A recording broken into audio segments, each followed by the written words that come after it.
अस्सलामुअलैकुम। एक और नई खबर के साथ मैं हूं मोहम्मद इश्तियाक कादिर। आप देख रहे हैं मेरा यूट्यूब चैनल जनाब HD न्यूज़। आज एक बड़ी अहम खबर से आपको आगाह करता चलो। डेरा इस्माइल खान में सिक्योरिटी फोर्सेस के ऑपरेशन में 22 खवारजी हलाक हुए हैं।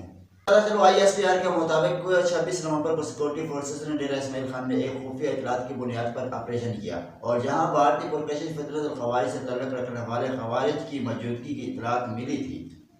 और दूसरी जगह ISPR ने बताया है कि ऑपरेशन के दौरान फोर्सेस ने खवारिज के ठिकानों को मुअस्सर अंदाज में निशाना बनाया और शदीद फायरिंग के तबादले के बाद 22 खवारिज जहन्नुम हासिल किए। ISPR का कहना है कि औसम इस्तेकाम के तहत जारी इंसदाद दहशतगर्दी की मुहिम जारी रहेगी और मुल्क से बैरूनी पोस्ट पनाही याफ्ता दहशतगर्दी के नासूर का मुकम्मल खात्मा किया जाएगा। वाज़ेह है कि डेरा इस्माइल खान में सिक्योरिटी फोर्सेस के इंटेलिजेंस ऑपरेशन में 22 खवारजी हलाक हो गए हैं। इस तरह की वीडियो देखने के लिए हमारे यूट्यूब चैनल जनाब HD न्यूज़ को सब्सक्राइब करें और बेल आइकन लाजमी करें क्योंकि हाल आने वाली वीडियो आप तक पहुंच सके।